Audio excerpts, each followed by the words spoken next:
Activision devs do not play their own game. It's not your dad doesn't support you. You should know, you worked at a coffee shop, you stupid bitch. My name is Casey, and absolutely not fucking Tanner, because my parents don't hate me that much. Hey, did they have just 8 patches lined up, but they just didn't release them because they were on break? No, you moron kids. Then we'll, of course, get into it. Change your fucking name and get scammed. He's feeling under the weather. I probably won't say another word until Stay Humble, so have a good pod, Raz. I'll be here listening. Got it.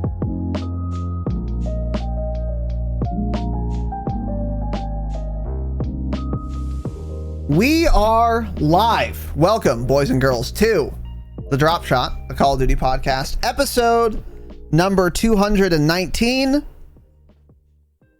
My name is Casey, also known as Razinon. I am joined, wearing the shirt of his people, by my good friend Tanner. Yeah. Terrible color for a shirt. We can all agree on that, right? Including you. Who bought this for you as a gift, and therefore you feel obligated to wear it? Lime shit green. It's not lime green, it's green. Looks lime green. You've never seen lime green. So it's just green. It's a lighter colored green. It's not lime green, though. It's lime green. It's not. Is lime lighter or darker than that? Brighter. A lot brighter. Brighter. Yes. Okay. Welcome to the show, green. And we'll edit all of that out. If you are new here, if you're a new listener, we have timestamps. You can skip to whatever section you want. So there's your little announcement on that topic. Now, today, we're doing an episode about Call of Duty, and there are things to talk about. It's going to be a little light in the ass today, to be sure, but there were a couple of changes made that we're going to get into, and some fairly exciting news, and I'm very curious to talk about one thing in particular that has been born out of all of these dev interviews that have been, by the way, strong air quotes, dev interviews that have been happening over the past week. So we're going to get into that, but first we've got some announcements, and before that, some acknowledgments. Welcome to our new gold patron, Schwubby. Change it, obviously. Welcome aboard, buddy. The gold fucking Patreon train. Change your name again, once again. But very much appreciate it. And welcome aboard. We've also got some new platinum patrons. Blake W. with the fire fucking upgrade. Blake, welcome to the Patreon. And enjoy. And thank you. Very kind of you. And finally, long-time listener, friend of the pod, #1 most Q&A questions asked of all time for the Dropshot of Call of Duty podcast, has finally found value in the Patreon and is joined at Platinum, or he finally got gainfully employed. That's entirely possible as well. Steel Switch! Holy shit, man. Did you ever think you'd see the day Steel Switch would join the Patreon, dude? No, so I just checked right now. This has to be the longest supporter who hadn't joined the Patreon. He joined our Discord on March 21st of 2020. Took him 2 years, but he did it, man. That's a long We finally time. got him in. We finally got him. Ladies and gentlemen, we finally got Steel Switch. Mission accomplished. Yeah, we got his ass. So if you are a platinum patron, there's a separate Q&A channel you have access to. And I think the prospect of being able to ask even more Q&A questions was just too much for him, and he caved and he joined the Patreon. So happy to have you, Steel Switch. I'm glad it only took us 2 years to prove it's worth it. And maybe we'll prove that it's not, because now you have the episodes. Maybe you hate them. It's possible. I mean, we had people, I remember early on, or like last year, offering to subscribe him to the Patreon. They're like, can you like gift Patreon memberships? Because I want to gift one to Steel Switch. We had numerous people say that. Yeah. But unfortunately, that's not a thing. So, we finally got him in. We finally got him. So, Steel, welcome aboard, buddy. And Blake W. as well. Much appreciated, boys. And I'm very grateful to you, but I'm even more grateful to the Mexican mogul upgrading to Damascus, dude. the Mexican absolute mogul. That's a word you don't hear every day, by the way. Mogul. He's a mogul. Yeah. And I'm a media mogul. That's a podcasting mogul, obviously. But I don't say that word very often. But nonetheless, the Mexican mogul, welcome aboard, dude. And your entrepreneurial ventures are obviously going well with the fire upgrade. Very kind of you, dude. Very kind indeed. Patreon.com/the Dropshot. We do 7 bonus episodes a month. We do monthly hangouts and more. See the absolute website for details. You can go to thedropshot.com and find links to everything we have, YouTube, Twitter, all that shit there, in addition to a link, of course, to the Patreon, which is, once again, patreon.com/the Dropshot. Best way to support the show. Thank all of you guys. Very much appreciate it. Speaking of Patreon, we did our latest Patreon episode, which is now live, and it was for the Platinum and Damascus members. It was our Patreon Q&A ep. And Tanner had the idea to do a bit of a marathon ep so we could start to get caught up. Because we were actually more behind on Patreon Q&A questions than regular ones. Because we don't really skip many of those. We try not to anyway, unless they're from Urban, obviously. So that was about an hour and 45 minutes, almost 2 hours, maybe an hour 50. And it was an episode. What did you think of our latest Patreon Q&A available to Platinum and Damascus patrons at patreon.com/thedropshot? Yeah, they're up and down. It was fine. And as we always say, if the episode is good or bad depending on what you guys ask. Yep. So yeah, we kind of got caught up, and then I think yesterday, every time after we record a Q&A, the day that it's released, we get 400 more Q&A questions. So now we're just right back in the hole again, because we probably had 20 questions in there alone yesterday. So got it. Yeah. So we're right back where we started, man. Yep. So the next one's going to have to be, I don't know, 6 hours long, maybe. Something like that, for sure. Yeah. And that's something we're definitely, for sure, absolutely gonna do, for sure. Yeah, totally. Yeah, it was an episode. It was fun. I like doing the Q&As most of the time. Because sometimes what we'll do is, if you ask a really terrible question, we'll just basically ignore it, talk about something somewhat related that it reminded us of for an hour, and then be like, oh, and by the way, here's your answer, and then move on. So we'll make do. But anyway, yeah, that episode is now up. If you're Platinum or Damascus, you should see that in your feed, and we will have more Patreon episodes coming, obviously, for this month. 7 total, in fact. So we also finally finished out the queue of the gameplay breakdowns. We're not doing these anymore, but we had some from when we were doing them that we hadn't done yet, from Raiden and from Drexler. And these have now been done. The Drexler gameplay breakdown is now live. So Drexler is aware of this. He's going to check that out. And for all the rest of you, if you want to see the gameplay breakdown, everyone can look at it. Everyone can watch it. It's available for everyone. It won't show up in your recommended, though. You have to go to our YouTube at the Dropshot Podcast. Just search for it. You'll find it. Go to our channel page, and then there's a playlist called Gameplay Breakdowns. You'll see them all there. And the latest one is Drexler. It is the one and only Caldera gameplay breakdown we've ever done, which is interesting. Yeah, it is. And that gameplay breakdown was quite surprising to me, because he had written a blurb with his submission, part of which was his stats. It's like a 0.78 overall Warzone KD.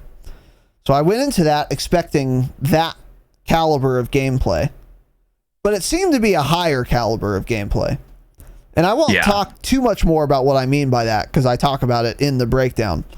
But it was pretty surprising, actually. But I thought it was really good. I thought it went really well. And it was a Caldera breakdown, which kind of changed things. What was your impression of doing that ep?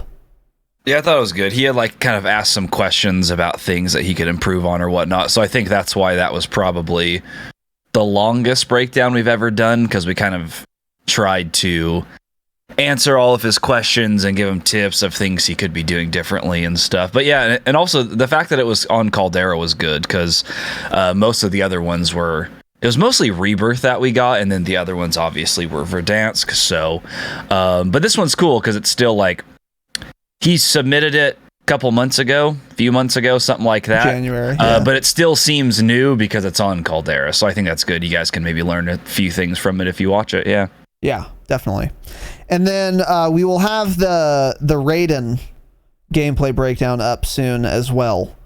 That was a Rebirth Island 30 kill game. It's a clinic, and we kind of break down a lot of the good habits he has and a lot of the good plays he makes, and what allows him to be as good as he is. A lot of it's like not that hard to do. It's not technically challenging. And that was a real treat to do, because most gameplay breakdowns were like critiquing things. That one was not that. It was like, look at how good that was. You guys should try and do that also. It was a different type of gameplay breakdown, and that'll be live very soon as well. And you can find it at the same place on the YouTube. But that one was really fun as well. And we'll probably remind you guys once that's actually live. So keep your eyes on that. And you can find those both on the YouTube. So there you go. Also, last but certainly not least, we got a couple contributions to the broadcast, which is very nice. Drexler donated an amount of United States dollars to the PayPal, ! Donate in the chat. A great way to support the show. With the message, thanks for the breakdown. So he's a Damascus patron. He was entitled to a benefit that he already paid for, right? And then we gave him the benefit that he already pays for, and then he paid us again. Get scammed, you fucking old idiot, dude. Let's absolutely go. And then he had to leave and get to work to make that money back right before the pod started. Yes, exactly. So yes, correct. So you can donate us more money, obviously. And that amount was, of course, 40 United States dollars. Extremely kind and generous of you, Drexler. You're very welcome for the breakdown. Was not necessary, but we'll take it, obviously. And there are, of course, absolutely no refunds. And you know the vibes. But Drexler, really kind to you, dude. Not necessary. We really appreciate it, though. Thank you very much, buddy. And also, we had a contribution from T-Hypes. And he wrote a message. And here's what it says. I don't want any acknowledgement for this donation. Cool story, you fucking idiot. Elden Ring is meta, true. Great game. These are my dues for being stupid in Discord, eggplant emoji. Was he ever stupid in Discord? Because I didn't see it. I don't think so, no. I don't even know what he's referring to. I don't know. Yeah. Not sure. So let us know what mistake you made, T-Hypes, because now I'm curious. But I don't recall you ever being stupid in Discord. You've been a kind little lamb, as far as I can tell. You know? But anyway, get acknowledged, get fucked, and thank you very much for the fucking giant 50 United States dollars, dude. Holy shit. T-Hypes, you're a god, a king, a Chad. Let us know what mistake you made. I'm very curious. And what your Elden Ring build has been. Curious on that as well. I'll critique that. But for real, dude, super generous. Definitely not necessary. We really appreciate the contribution, dude. So thank you very much once again. And last announcement. Many of you will be excited for this. We have scheduled, it's official, for this month, our next Warzone round table. Holy shit, man. We've got a new Warzone roundtable on the calendar. If you go to Discord and go to the events page, it is now there. And it will read Saturday, April 23rd at 12 p.m. Pacific time, obviously. We're going to have a Warzone roundtable. Haven't had one in a while. We're going to have some returning faces. We're going to have some new faces. And we're going to talk any and all things Warzone. And I'm very excited for it. This will be the first roundtable post-health change. as well as some other big changes. It's going to be the first Warzone roundtable post Season 2 Reloaded. So that brings a lot of things into the mix. I believe even the balloons did not exist during our last roundtable. Is that correct? God, I think they did actually. They might have just been put in. Yeah, I'm thinking they were. I feel actually. like it was like brand new. Yeah. But regardless, still a lot has changed since then. And we're, again, going to have some new faces, some returning faces. And you guys seem to really enjoy these roundtables. So that is scheduled Saturday, April 23rd, 12 p.m. Pacific time. Mark your calendars, take the day off work. What are you expecting for this roundtable, Tanner? Well, I was just thinking it may be interesting because we're probably, if the Dropshot calculations are correct, I believe we get Season 3 on April 26th. So if that's the case, by the 23rd, we're probably kind of going to know some things we're getting. So that could be interesting, too, to talk about, which we've never done on a roundtable, is like future changes that we know about but we haven't gotten yet. So that may be kind of cute. I hope that timing works out correctly. If not, then even Season 3 may come out just before this roundtable, but I don't think so. But I think that'll be I think that'll be really good to talk about, actually. And we got at least one new face on. There's going to be a couple. One person can't make it. But yeah, I think it'll be fun. I think it'll be really fun. I'm excited for this one a lot. Yeah, this one's going to be really good. Yeah, some people we wanted on are not going to be able to make it, but we're going to figure something else. We don't have the full roster yet. We'll probably let you guys know when we do. But yeah, this is going to be really cool. I do hope, I'm with you, if we can get like patch notes or at least a lot of info.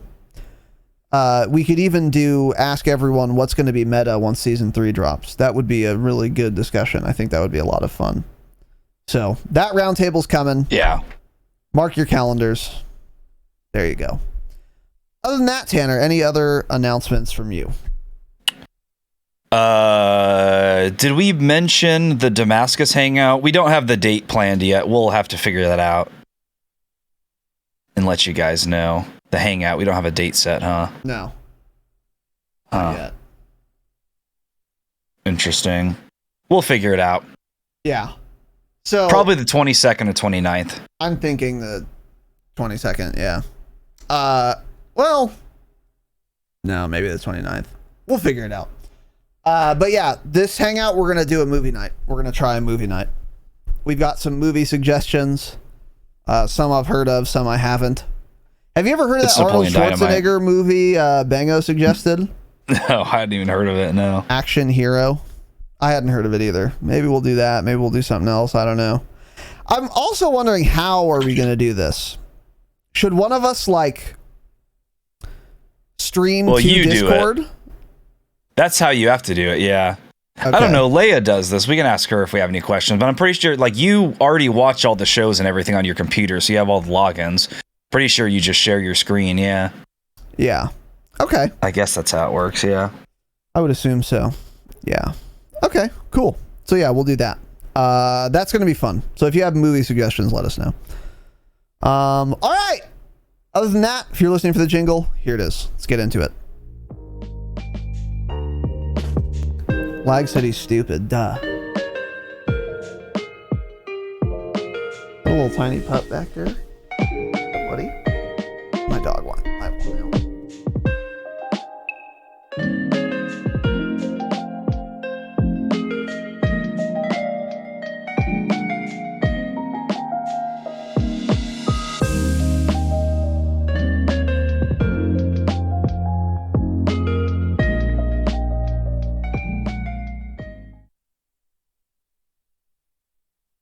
All right. I just hey, what's going scammed on? My dog. All right, let's get into it. The Dropshot Call of Duty podcast is starting now, kind of. Okay. First, playlist updates, none. Got it. Patch notes, some. Not really, but some. Sort of. Yeah. Okay. So today, April 7th, in Vanguard, we had a patch, small patch for multiplayer. Not much changed.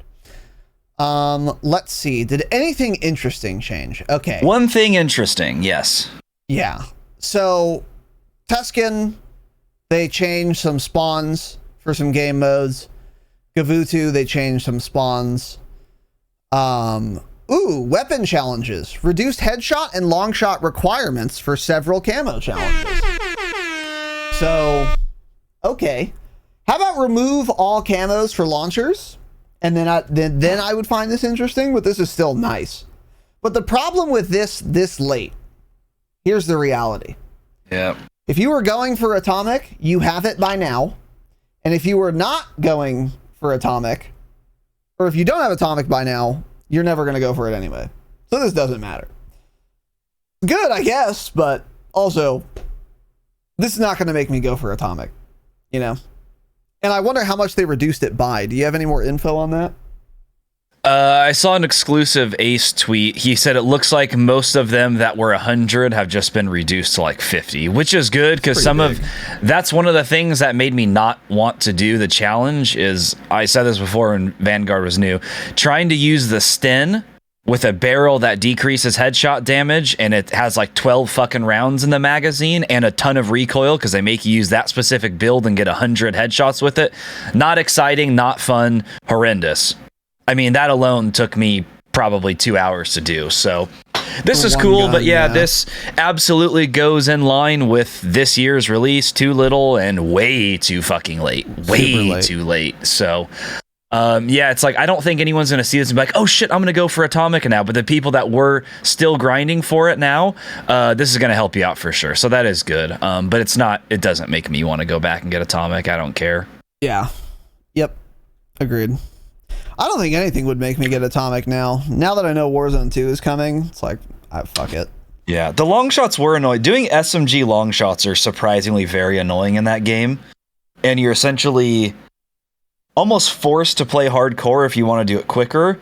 And then, you just get 3 gammon bombs tossed and they kill you from 12 meters away because it's hardcore and it's just not fun. So yeah, true. So there you go. And that is that. So that's it. For patches, that's all we got. I mean, we had the April Fool's patch. Woo! Wow, that was fun. That was great. Just a terrible, terrible, terrible decision and game mode in Rebirth and on Caldera. And I don't want to relive it, so we're not talking about it. It was awful. And if you didn't play on April 1st, good for you. And all April Fool's shit is cringe. But I think we talked about that last week. So other than that, no real changes. So there you go. Splish splash, I was taking a bath. And I noticed I have beautiful balls. Our friends at MANSCAPED, the global leaders in below-the-waist hygiene, are turning men's shower dreams into their favorite routine with the all-new Ultra Premium Collection. This all-in-one hygiene skin and hair bundle is designed to upgrade the everyday man's shower routine from head to toe. Your skin, hair, and balls deserve this. Save big by going to manscaped.com for 20% off and free shipping with the code DROPSHOT. Let me walk you through the routine. Lather on the cologne-infused ultra premium body wash with aloe vera and sea salt to keep your skin feeling clean and moisturized all day. Not sure if you heard that correctly, but this body wash is cologne infused, so that special someone in your life will absolutely love it. Step 2, hair care time. Apply the 2-in-1 shampoo and conditioner that cleanses and nourishes in one step. The non-greasy formula has a base of coconut water, green tea, aloe turmeric, and sage. Step 3, once you hop out of the shower, protect yourself from BO by applying the Manscaped aluminum-free deodorant. This deodorant dries clear and is also cologne-infused. Step 4, have tattoos or dry skins like me? Inked up like me? Probably not. Let's hit your skin with the hydrating body moisturizer spray regardless. Step 5, apply the Manscaped Lip Balm, which is a free gift when you purchase the Ultra Premium Collection. And last but not least, we're using the Lawnmower 4.0 electric trimmer to clean off any unwanted body hair. The Lawnmower 4.0 is waterproof, so you bet it's a major key to the new shower routine. This new bundle will change your life, and I want all of you to live your best lives. 20% off and free shipping with the code DROPSHOT at manscaped.com. Once again, 20% off and free shipping with the code DROPSHOT at manscaped.com. It's time to get wet and clean with your new Manscaped shower routine. Now, into news and upcoming changes. This next item I am very excited to talk about, though, because I'm not really sure what the fuck it means. So, Tanner, why don't you help me out here? What is this first little piece? Yeah, so we have some little quotes here from a chat that Ted Timmons, creative lead at Raven, had with the Baka Bros. If you don't know who them are, it's or who they are. It's like a few streamers. It doesn't matter. Yeah, one of them definitely does a lot of drugs, which is fine. Do drugs. But yeah, so they had a quote interview with the dev. Most of the interview was largely uninteresting. They did one with Swag last week or the week before. I was really excited about these interviews at first, but you quickly realize, one, the people asking the questions in these quote interviews are some of, no offense, but the worst people to be asking the devs questions, I believe. They play the game a lot and are really good at the game. Don't think they know what questions to ask a developer when they have them in front of them, though. It was like the same shit over and over again. FOV slider, even though they answered that months ago. Ranked mode, they've talked about that a ton. Stop asking about it. Just things that have been answered numerous times. But one good thing did come out of it.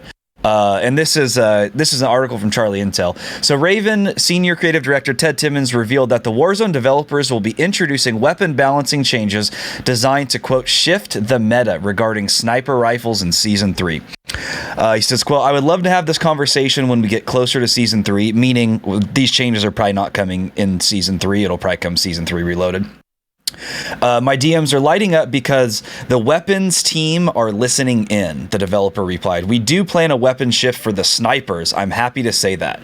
I think we would all agree it's long overdue. The sniper meta hasn't changed in what feels like forever. I really feel good about where we're going with that. Wow. What does that mean? Yeah, it is interesting. And so, I don't know what it means. I think a few things. So I think your initial reaction is like, oh, cool, like snipers aren't going to one-shot past a certain distance or anymore. But I feel like the way they word it is not necessarily that, but more they're going to introduce more snipers into the mix. Don't know how that's going to work, though. Because he says the sniper meta hasn't changed in what feels like forever. Him saying it that way makes me think that he's not saying that snipers in general, like the CAR and Swiss, are overpowered. I think he's saying that people just use the CAR and Swiss and not the other sniper rifles, and they want people also using the other ones. Yes. So I'm not even sure if this means they're going to nerf the CAR and Swiss, but again, I don't know how you get people away from those guns without removing the ability to one-shot down. Maybe they're going to torch the ADS time on it. Maybe they're going to torch the mobility on it, and make it so that's more in line with like a heavier sniper, like a HDR and AX50. Something like that. I don't know. Hopefully we see some changes to the Vanguard snipers because they're just so boring to use. They sound terrible. They feel terrible. They look terrible. They just need an overhaul on those completely, actually. They're just boring to use. But so I don't know, because that's what a lot of people seem to want, is the Swiss and CAR to not have a one-shot head down past a certain distance. But I think I would be okay with that. I'm just not sure that's what they mean by this. I think if anything, we're just going to have a more open sniper meta itself. And if anything, now we're going to have more sniper options that are just going to one-tap instead. So I don't really know what to think. But this is the first we've ever heard of this. This is really interesting because this has been the hot talk lately. Like last year, we went through a phase in Verdansk where all the Warzone kids were like, kick the CAR and Swiss out of tourneys, stop letting these be used. And they did a lot of tournaments where snipers were banned because the one shot down. So so I'm not exactly sure what this means, but this is really interesting for them to actually finally say. Yeah, I think you're right when you say that they're not really gonna change how snipers fit into the gun meta. They're gonna change what snipers are in the sniper meta. Like, I think snipers are going to maintain their one-shot headshot potential in Warzone at any distance. At least most of them. They might do something like marksman rifles outside of 100 meters can't one-shot headshot, and also make other changes, maybe. But beyond that, I think more what they mean is exactly what you said. They don't want every single person using either a MW car or a Swiss. That's what they mean by changing the sniper meta. It's like the meta of what snipers are being used. How would they accomplish this? Is a great question. Because why do people use a Swiss in a car so much? It's like the ADS really fast. Yeah. And they can one-shot headshot. And like that's what most people care about. So unless you buff a Vanguard sniper to have an even faster ADS than that, or make the ADS of the Swiss slower, then you're really not going to see much of a meta shift. Unless, again, they do something like different snipers maybe have a different range at which they can potentially one-shot headshot. I think that's an interesting idea, especially now that we have 300 health rather than 250. I'm not sure where I lie on that, where I stand on that, rather. I mean, in theory, and this is why it's important to play the game, on paper, I would say, yeah, this is probably a good idea. But in practice, when I play Warzone, lately this has kind of been changing, actually. But I really don't get sniped super often. Like, I don't know. Lately, I've been getting sniped more, to be sure. But, yeah, I don't know. I'm just not sure what they're going to do. I've been running into a lot of snipers lately, yeah. And I don't know. I don't know how they can... I feel like balancing snipers is difficult to do, because in their mind as developers of the game, they want people to use different kinds of guns. But if they remove the ability to one-shot down past like 50 meters, then that's taking those guns from being two of the best guns in the game, the car and the Swiss, to just dog shit, almost unusable. Correct. You know? Exactly. So it's difficult to balance that, and I definitely understand that, because I know everyone from like a player perspective, all these like Warzone sweats and pros are like, remove this, you know, like change the ability to one shot down. But it's like, yeah, but that destroys those guns, and they want people using these guns. So I don't know, man. Yeah, it's hard. I think this is one thing where I'm actually not sure if this would be good or not. I would like to see it tested. That's not going to happen, though. But I'm thinking it's possible that a good way to continue to balance these snipers is each sniper has its own... Like, introduce headshot damage ranges for snipers. It's like inside of 50 meters, every single sniper is a one-shot headshot on someone fully plated. From 50 to like 75... The Swiss and the car, for example, can no longer one-shot headshot, but everything else can. And then from 75 to 100, some more fall off. And then the only thing that can headshot at any range would be like ZRG and an HDR or something. So like that's the reason to use those. If that's your sniping playstyle, and that would give it like an actual advantage over like a Swiss or something. But I don't know how that would play. I'm not like positive about how well that would play. A lot of the changes I propose on this podcast, I'm extremely confident in how it would feel, you know, and how good or bad it would be for the game. This one, I don't know. Maybe that would be good. I'm not sure though. Like it's tough. It's tough. I know. I go back and forth on sniping on Caldera, especially. Like, I'll go a couple days and I'll do really good with it, and I'll think, oh god, I should continue to use a sniper, and then the next day I just can't hit anything with it. That was my last experience with Warzone. Last couple times I played, could not hit shit with the snipers. I'm like, okay, dude, I've been having the same experience. I don't know what it is. I'm done using them. But also, I don't know. It's different too, because unless we're definitely getting the rebirth health increase with Season 3, that makes it even more difficult for them to correctly balance the snipers. I think if they do like a damage cap or something, because the modes have different health totals, I'm not sure how they would do that exactly, but we're probably getting 300 health in rebirth anyway, so realistically, I don't think that's going to be an issue, but I don't know. Yeah, I don't know either. I am down for a shake-up regardless, though. I mean, the Swiss is really fun to use, but I've been using it for a long time. I'm okay with having to use something else, I guess. Yeah, whatever they plan on doing, I'm excited for. Not that it's going to necessarily be better, but I'm ready for a change as well. Because they're right. The MW car has been like the best or top 3 snipers in the game since Warzone came out, literally day one. So like, let's get rid of it. Yeah, let's do something. Whether that means nerfing it, making other snipers better, or both, sure, let's do it. Yeah. And you want to achieve something like we used to have with SMGs toward the end of Verdansk, where it's like, there wasn't one SMG that was strictly better than the others. They were just good at different shit. And that's why I'm potentially proposing the different max damage ranges for headshots with snipers. That would be a way to like make one sniper not necessarily better than another. It would depend on what you want to do with it, you know? Yeah. And it's like everyone goes back and, you know, talks about the AX50, the HDR, but it's like these Vanguard snipers are just completely unused. I feel like if anything, they want us using those because that's the new game and they want people going back to Vanguard, maybe leveling them up. So I think we'll see a lot of changes to those that people aren't expecting. I hope so, and one of those will probably shift into the meta there or something. Yeah. Yeah. I think they need less bullet drop.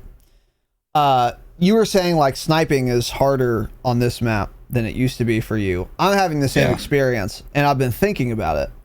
And we talked about this a little bit like yesterday or 2 days ago. I think in Verdansk, a lot of the utility of a sniper was taking people off of rooftop head glitches to like get into the circle or to cross the ravine or cross the street.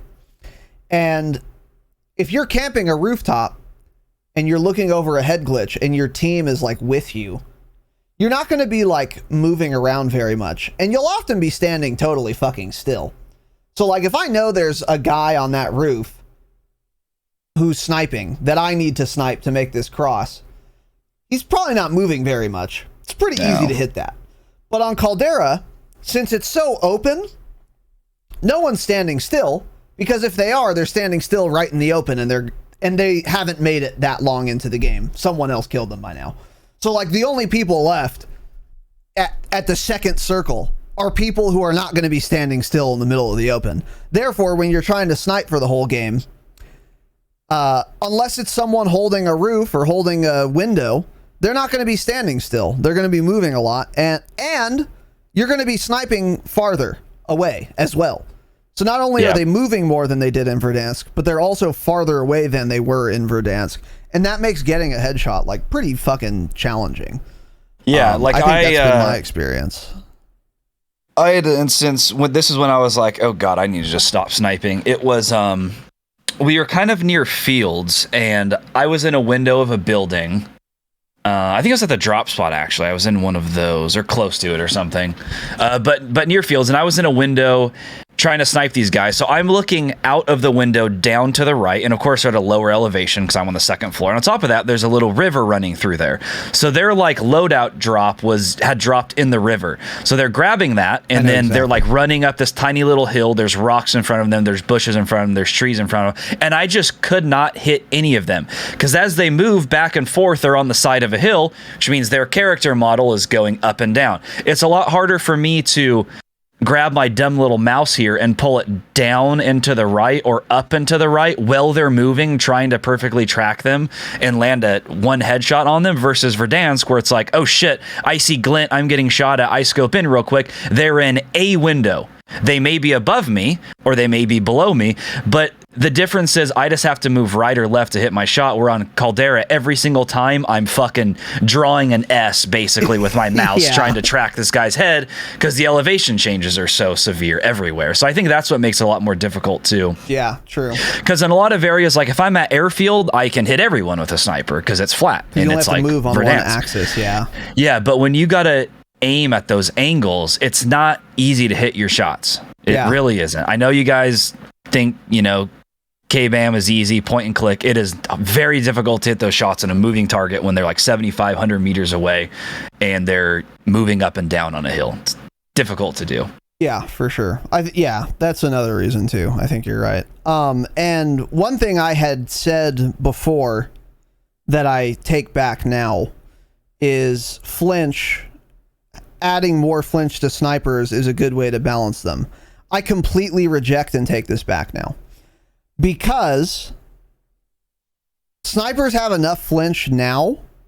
If every sniper had the same flinch as the SPR, which has the least flinch in the game, and I'm shooting you, and you're using that amount of flinch, the lowest current flinch in the game, you're still not going to hit my head unless you get lucky. It's still enough to fuck you up. Yeah. Therefore, it doesn't... Having more flinch than an SPR doesn't change anything. It's like binary. Like either you have flinch or you don't, almost. And a lot of the times, especially on Caldera, if you're getting sniped, you don't know where the dude is. So if it has an infinite amount of flinch, you're not getting shots on anyway. So that downside isn't actually like... doesn't actually matter in that case. So I don't think what they should do when they do this meta shift is change flinch more. Because I think basically any amount of flinch that they're going to add to snipers is already enough to where if I'm not getting shot, it doesn't matter. And if I am getting shot, I'm not hitting a headshot. We're already there. So adding more flinch to like an MW car isn't going to change anything. Because if I'm shooting you and you're using an MW car, you're not going to hit a headshot on me unless you get lucky. If I give you more flinch, that's still true. And then if I'm not shooting you, you're going to hit the shot either way. So it's like, I don't think the flinch thing, like I used to, is an actually good way to rebalance these things. Because for, again, the reasons I just mentioned. So what they end up doing is I'm very curious for, but I really hope, and I'm less optimistic than I probably should be about this. I would hope that they make the Vanguard snipers like really good, but they haven't done it for the assault rifles yet. So I don't really have much faith that they're going to do it for the snipers. Maybe I'm wrong. Hopefully I am. I would love to see some new snipers enter the meta and be really good, but they don't care that no Vanguard ARs are worth using except like a sniper support Cooper carbine. So I don't see how they're going to care for snipers. I hope I'm wrong, but I don't know. That is what I would like to see. But what they're actually going to do, I actually have no idea. I don't have a best guess. This is not much to go on. So we'll see what happens, and we'll keep you guys posted, obviously. But hopefully more information comes out on that. On the topic more broadly of these interviews that have been taking place, by the way. So Swag did a dev interview. The Baka Bros Change It did a dev interview. Many other people have done dev interviews. You guys might be on Twitter in the Call of Duty scene, right? And you still have not heard about these. You might think that's surprising. Here's why you're wrong. Because no one's reporting on the interviews because nothing new has come from any of them. We are getting almost no new information from these dev interviews. They are not actual interviews. These are not hardball questions that truly dedicated members of the Warzone community are asking the devs to get real answers to burning questions we've had. That is not what's happening. That's why Charlie Intel barely talks about it, or any other news outlet related to Warzone, because there's nothing to talk about. It's a lot of platitudes. It's a lot of, oh, we would love to do that, but it's a technical issue. And it's very little actually new information. All of these dev interviews are a publicity stunt. And it is a way for Activision to say, look, guys, we're doing more community outreach, Smile. We're listening to you more, Smile. Now, I will add, it's not a bad thing that these vacuous interviews are taking place, but they could be better. They could be a lot better. And also, I don't blame the interviewers, because every interviewer, I think, probably has been a COD partner. They get sent the little swag boxes. They get closed alpha. They get access to flying to Anaheim, playing the beta, making a YouTube video, and getting a fuck ton of YouTube revenue when the NDA is lifted. They have all of these perks by being COD partners. They're not going to go fucking balls deep on Ted Timmons asking burning questions we want to know, like, hey, what's the deal with SBMM, for example, or other things that actually matter, because they want to keep these perks. And Activision knows that, so they're only going to approach COD partners to conduct these interviews. Duh. So if you expect things to change from this, you're out of your goddamn mind. And if we do get new information from a subsequent dev interview, that information will be information we would have otherwise gotten instead on an Activision blog post or something. So this is just a new way for them to give us information. It's not a vector for more information than we used to be getting. And that's why you haven't heard at all about it. What were you going to say? I mean, I do think a lot of it is the people asking the questions too, and like who's in their community is honestly part of it. When I was watching the Swag one, his entire chat the entire time is literally typing in all caps FOV for console. And then Swag's like, okay, since people keep asking this, I know you guys have already talked about it, like what's the deal with field of view on console? Is it coming? It's like he answered that question the exact way Raven already answered that question months ago. Yeah. You know? So it's like, it's these dumb little kids that follow people like that are also, I think, ruining the type of questions they ask. Like, I would rather see someone like Exclusive Ace doesn't even play a lot of Warzone. I'd be way more interested to see him asking questions to devs and interviews, because I know he would ask better questions. Iceman Isaac would probably be a good one.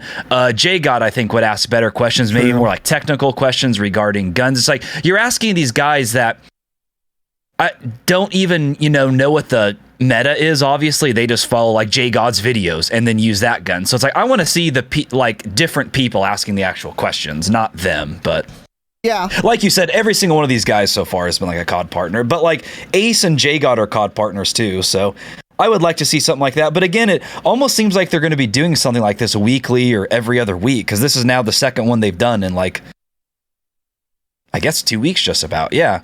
So hopefully they continue to do this and we get some different people asking questions, and then we can see if they ask things that are more interesting or more, that haven't been answered 100 times already. Yeah. So. Yeah, you might be right. I mean, I'd be happy to be proven wrong on this, because I would like new information.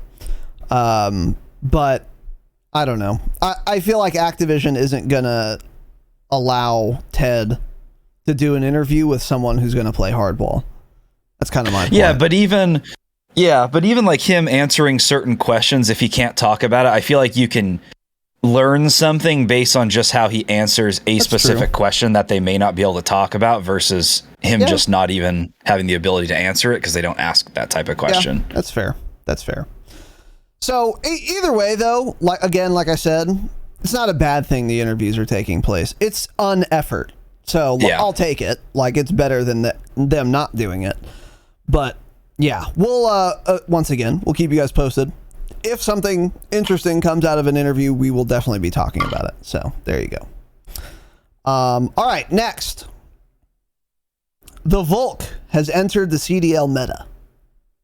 I don't know. This was like a real hot topic a couple days ago. Some guy on some CDL team was using a Volk and like shredding with it. And now people are like using the Volk in the CDL. And it's kind of funny because Tanner and I had been saying, don't do this. And then this guy does it. Now, I stand by what we said because you're not a CDL pro. So he had business making a Volk. You wouldn't have. But yeah, there's like a new gun in the meta. Is the consensus that this is better than the what's the current one? Automaton?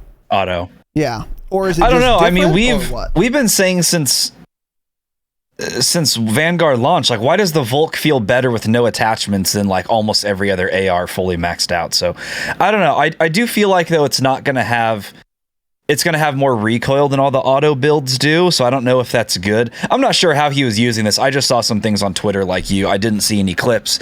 Don't know what the story behind it was. Don't know how long he used it for. but I feel like it's something maybe you'd use on a smaller map with shorter engagements, like maybe Bocage or something, where it's kind of a long map, but not necessarily long sight lines, so the gunfights become shorter, versus like Gavutu, where if you're mid, you're taking a long range gunfight. I feel like in that situation, a Volk's going to be worse than an auto, because it's going to have a little bit more recoil, it seems. But yeah, I don't know. It's interesting to see. I feel like the Volk also has a really trash reload speed, though, base reload speed. So I don't know what mag they're using, because that was the one bad thing about it. I think the default mag's like 20 or 30 rounds and it reloads very slow. I don't remember. Whereas the auto's like a 35 and it reloads fast. So yeah, not really sure, but that is interesting to see, because usually in competitive CDL play, it's like literally 2 guns, 1 SMG and 1 AR, and that's all you ever see the entire year. It's pretty boring. But and they figure it out in like a month, and then they never change. So it is weird. Yeah, it's surprising that like someone figured something new out. I think when you have 10 attachments, shit like this can happen though, because that's a lot of different like permutations to try. So they just, I don't know, someone thought they should try this. Yeah, it's cool. And there you go. So next point here. CDL Resurgence Rebirth Island Open qualifiers have begun. Anyone can play. We talked about this already. It's like a playlist that you join. Yeah. And when we... Oh, it's over. It's already over? Open playlist was only the 5th and the 6th. Oh, the open portion. Yeah. So it starts back again the 11th, which is qualifiers. So I think it's based on how well certain people did in the open, then they get invited to the qualifiers, if I'm not mistaken. Yes, something like that. Yes, that is it. So sometime today, they're going to roster lock teams, and then the top 40 teams are going to be invited to this qualifying stage, which starts next week. Yeah, and Tanner and I were talking about this before it happened, and we were like, it's completely open to the public, huh? That's interesting. I wonder what is going to, like, happen, you know? Tanner, what happened? What happened, man? Did it go smoothly? Imagine being Activision, by the way, having an open CDL qualifier, open playlist tournament. When you have an anti-cheat that doesn't work, and you have skill-based matchmaking that does not exist in Warzone, but people using VPNs playing on 0.6 lobbies compared to other guys playing on actual 1.4 lobbies, not VPNing, therefore getting further in the tournament. What were they thinking? I mean, everything I saw on Twitter was just, holy shit, so many cheaters in this playlist. Everyone shocking. VPNing, taking screenshots of like other people. They're like, bro, can these people are actually trying to hide that they're VPNing? Look at these lobbies. I mean, it's not a massive deal, because they're going to get, if the teams are actually bad and they're only good because they were VPNing, once they get to this qualifying stage, they're going to be fucking destroyed, of course. But it's kind of funny how they essentially made a playlist highlighting 2 of their biggest faults, which is a working anti-cheat and the fact that they say skill-based matchmaking does not exist in Warzone. And they made a playlist, and those are the 2 main things that happened. Yep. And I just, the other thing is there's no public knowledge, or there's no like public record of how your teams did. There's no placement. So the other thing I'm almost wondering is if Activision can see and look at, like, say team A did really good, and then they notice, oh shit, their average lobby was a 0.78, and then team B just did a little bit worse, but their average lobby was a 1.3. Activision, since none of this is public, can literally just not invite team A because they saw their lobbies were lower skilled, and instead invite team B. So I'm sure stuff like that will go on, because you have no idea how well you did compared to other teams. So it's going to be cool to see how that plays out. It's also going to be absolutely hilarious if a team with cheaters gets put in it. I would love for the winning team that goes up against the CDL team to all be walling. It would just showcase Warzone perfectly, and how Ricochet does not work as well as it should be working. I think that'd be so funny to see. Unironically, that's the best case scenario. Yeah. Because then it's put on the grand stage, or like VPNers, or both. They're probably doing both if they're doing one. Well, they're probably VPNing if they're cheating, if they're walling. That would be so great if they won, because Activision would, like, they wouldn't be forced to talk about it, but they'd be very strongly pressured to. That would be the best case scenario. But yeah, exactly. I mean, who would have thought you have an open lobby tournament and there's a bunch of cheaters in it? Wow. Crazy, man. Who would have thought? They had to have known that was going to happen. So we'll definitely keep you guys posted on this. That's fucking funny. I didn't watch any of this. I don't even know if there was like a dedicated stream for it. Oh, that was the other thing. Is people, since it's an open playlist, people joining the playlist and participating did not have to be streaming anything. I don't know if they have to start streaming in the qualifying stages next week. They may not have to stream that either. But that's the other thing. There could actually be people just full on botting and you wouldn't know. Yeah. Because they weren't streaming, so who knows? Who knows? Pretty indeed. Funny. Yeah, real funny. So anyway, next, Activision Blizzard announces all United States-based quality assurance testers will be converted to full-time employees, access to full benefits, and hourly wages increase to minimum $20 an hour. Cool. So maybe we'll get some quality assurance now. Psych. And we've talked about that to death, but cool. QA, now they're all full-time. So what they're probably going to do is more layoffs so that they can afford this. And then they're going to have fewer employees doing QA, but at least they'll be full-time Smile or something. I don't know. And then we also have an email to AP US employees, Activision Publishing employees, from Josh Taub. Change it. COO of Activision. Taro, that's one of the worst last names I've ever seen. Where's that from? Taub? I think it's, I think that's Jewish. Although I'm not sure. I don't know what it is, though. But it doesn't matter. It's fine. Okay. German. German. Oh, okay. So not Jewish, yeah. Well, could be, but yeah, probably not. I don't know. Doesn't matter. Yeah, there's a big email. I don't know if there's anything interesting in this. I didn't even read it. I just put it in there. Yeah, it's pretty much what we said.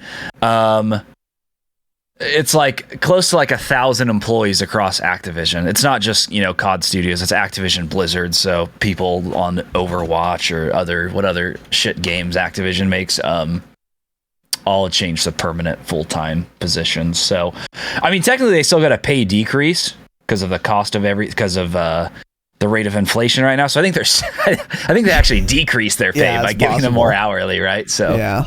But yeah, so that's cool. I just, as we said, we talked about, I just think it's funny how the game's been in a good state for last month, and then it's because there's no QA statements have disappeared, even though supposedly they've all still been on strike still. So got it. Just a reminder that didn't have any effect on it. Yeah, the QA team doesn't do anything. They've historically not done a goddamn thing for Call of Duty. Yeah. I mean, they were on strike and no one noticed. Well, Charlie Intel noticed. They tweeted about it every day that this is why the game's bad. Yeah. But they're still on strike and the game got good. Got it. Yeah. Shut up. So, use your brain. Cool. Exactly. Yeah. And we talked about that a lot. So anyway, whatever.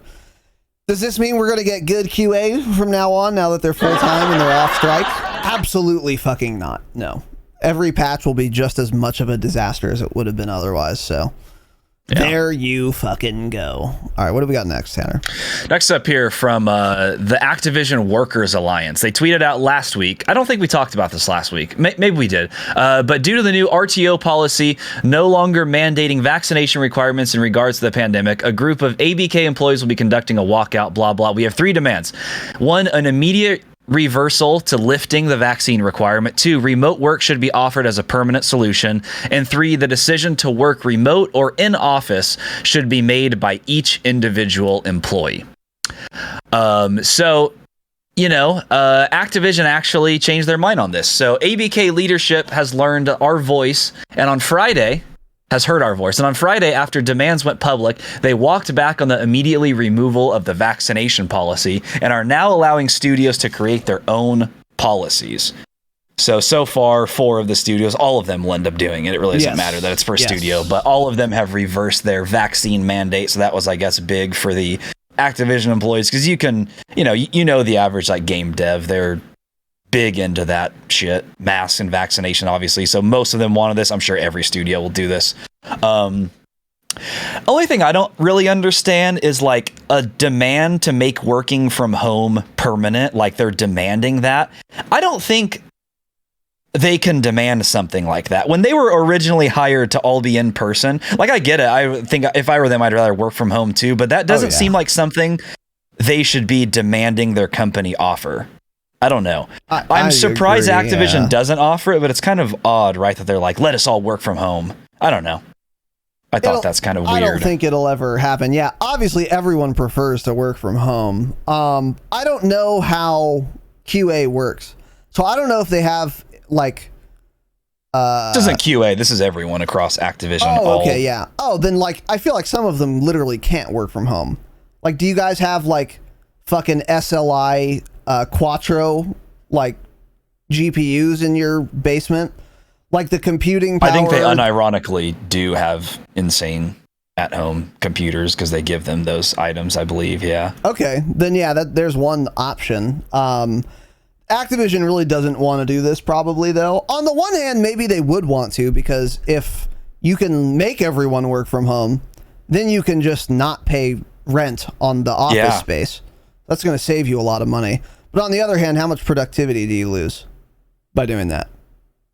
I know during COVID, all the tests actually showed productivity was up from people working at home, but also it was new at the time. So everyone's like, holy shit, I've been working in an office for 25 years. This is great to work from home. And then I feel like over time, that productivity probably goes down, I'm sure. As they work from home longer and longer, they probably become lazier in general or something. Do you think that would happen? Yes, I worked from home. That's exactly what I did. Yeah. Like, I worked real hard in the beginning. Because you're like, I want to stay working from home. I want to continue working at home, yeah. And like, I still, got my shit done, but I slacked off more than I would in the office because I can. I'm in my fucking house. Exactly. Yeah. So I'll say that if working from home leads to a better product, then make them work from home. If chaining them to their fucking desks makes me a better Call of Duty game, then chain them to their fucking desks. Yeah. I don't care. All I want is results. Activision probably feels the same way. They're going to have better data and stats on this. But if Activision assumed that working from home was at least equal productivity, then I don't see why they wouldn't want to allow that. Because, yeah, again, you'd have to pay for less office space or none at all. Because I think you just said, because then they can't chain them to their desk, essentially. They have less control over them. Less control, yeah, which is probably they don't want to. They can't whip them like they used to be able to in the offices, Yeah, Bobby no more cubicle crawls either. Yeah, exactly, yeah.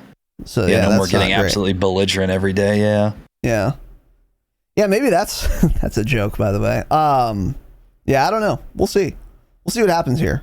Yeah. But the vaccine mandate thing, I don't know. I mean, duh. You guys, if you work in gaming, dude, gaming is like a super left-wing industry. It's like tech plus young people. Real left-wing. Yeah. Imagine ever lifting the vaccine requirement and thinking that's going to like go over okay. Yeah, exactly. Like, should there be one? I don't know. I don't think so, but I'm not a fucking doctor and I don't care. But is it dumb to not make everyone do it? If you're Activision, it is. Yeah. If you work at Halliburton or Raytheon, then don't have a vaccine requirement. They all suck the blood of children for chromium or whatever the fuck it is. Adrenochrome. So they are going to live forever anyway, and they don't give a shit about vaccine mandates. But if you work at like the most lefty possible place ever, then you have to know it's going to look bad lifting that requirement. It's very weird they even did that.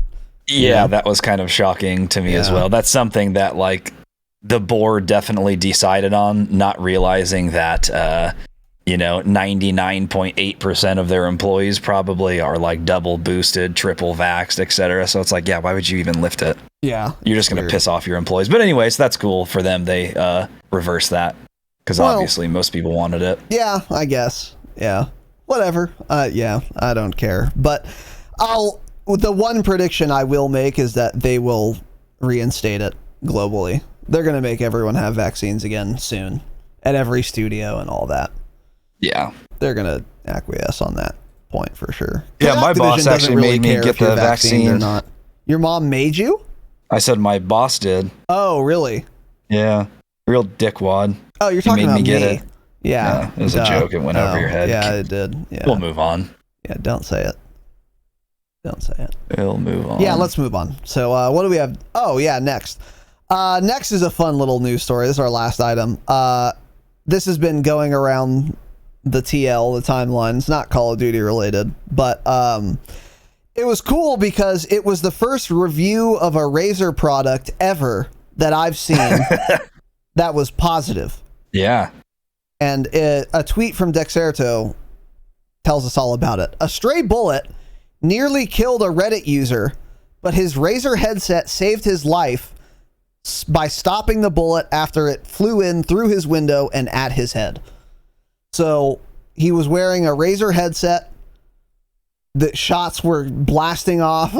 Shots were fired, yeah. There were shots fired. One of them entered his home, hit him in the head where his headband is. And I guess a Razer headset headband can deflect bullets. I guess so. Yeah. So, I mean, cool. I'm glad this guy's alive. This is the opposite of karma, though. I would have expected a Razer headset to actually just fall apart and even go through the skull with the bullet and do more damage to the user. I'm surprised that's not what actually happened based on the caliber of Razer products. So that's very interesting. But yeah, this is the one and only time ever that a Razer product has been useful. Did you see this before I posted it here? Yeah. This is weird too, because look at that second image. It looks like that's a backyard. So what, it is fucking dad or something accidentally shoot a gun and almost kill his son? Because that bullet came through, like, that's their backyard. I think that's it's so the front. weird. That's not the front. Why is your garage in the front of the house? That's a garage. Chat, take a look. Does that That's look not like the front back? of your house. Where's the street? There's no street. The street is at the end of the driveway. Look, the driveway. Look at the SUV. It keeps driving. There's the street. That's not the street. If you keep going, that's their driveway. Yeah, a driveway connects to the street. Got it. So where'd the bullet come from? From that direction. That's what I'm saying. It doesn't make any sense. What you're saying. So I think his dad was probably cleaning his gun and accidentally shot his son. Thankfully, his son's a fucking nerd and an idiot and owns Razer products. Razer products. Now. Yeah. You know what I think is more likely, in fact, that this Reddit user, it wasn't a stray bullet, in fact. It was shot by the user, the owner of this Razer headset. And he shot himself in the head. But he's so dumb, because he buys Razer products, that he aimed it at his headband, and he was too dumb to use a high-powered weapon that could actually penetrate his stupid thick skull. That's what I think happened here, in fact. That is the most logical explanation. Because only a Razer headset owner would be dumb enough to use a bullet that isn't capable of penetrating a Razer headset. And by the way, what kind of bullet would any headset stop on a serious note? I'm shocked at this. Yeah, I'm confused. The more I look at this, the more I think there's a lot of people that say this is fake or think this is fake, but I don't know. It's been getting a lot of traction. Like Flex just said, there's no hole in the screen, but if there was a hole, I think it'd be to the left where like the glass is shattered, just to the left of the like the actual hole in the glass. So maybe it's like covered by this fucked up glass. I don't know. But yeah, it doesn't even make sense where it would have hit on the headset either. I'm confused. Yeah, I don't know. He's lying. Yeah, it's fake. He just wanted clout. Don't buy Razer products. This is a Razer viral marketing campaign, and it worked. I think that's what happened. A Razer employee who's really down on his luck had his third strike, and his boss told him, all right, listen, I'm going to fire you for this third strike, or you can participate in an experimental marketing campaign we have going. Here's a snub-nosed revolver. I need you to go shoot someone with a Razer headset and hope they don't die. Maybe that's what happened. It's possible, right? It is possible. It's for sure possible. Yeah, that looks like a big heckin' bullet too, man. I don't know about that. This is all fake. Yeah, it might be fake news. So, either way, cool. Don't buy Razer products. And we've talked about this before, but I'll remind everyone. I've owned many Razer products, and they're really good until they stop working pretty soon after you buy them. Like my Razer mouse works perfectly for 4 months, and then it never works again. It's not even that they're like designed badly. It's just that they just simply stop working. Oh yeah, they're great until they stop working. Yeah, they're exactly. They're tech products. They just stop working a lot sooner and more often than other tech products, from what I've come across. I've used a lot of Razer products over the years. Looking for sponsors, by the way, Razer, if you're interested. Yeah, we will. I'll shoot Tanner wearing a Razer headset. Maybe we can get another. I'll one of shoot these myself going. with a Razer headset on. Yeah. If it You stops would deserve bullets, it. I'll do it myself right on stream. Yeah, for sure. I'd do anything for a sponsorship, man, for a discount code. Yeah, let me shoot myself. Promo code Dropshot. So anyway, it's a joke, by the way. Police. All right. Other than that, that's it. We're done. Light week. Hope you guys enjoyed. Thedropshot.com. You can find links to everything there. We got a roundtable coming up. Check the Discord. Join the Discord. The link to the Discord is on thedropshot.com as well, or in the show notes or video description. And we have all of our little events planned out there for the week and sometimes for the month. You can also check us out on YouTube. And most importantly, you can check us out on Patreon at patreon.com/thedropshot. 7 bonus episodes per month. If you like the show, you want more of it, Patreon's the best way to do that. Once again, patreon.com/thedropshot. Best way to support the program, best for you and best for us. Ladies and gentlemen, that is it. We'll be back for some gameplay tomorrow and a broadcast on Saturday. Thank you all for listening. Thank you for watching. Have an excellent evening, of course. And as always, remember, stay humble. Double.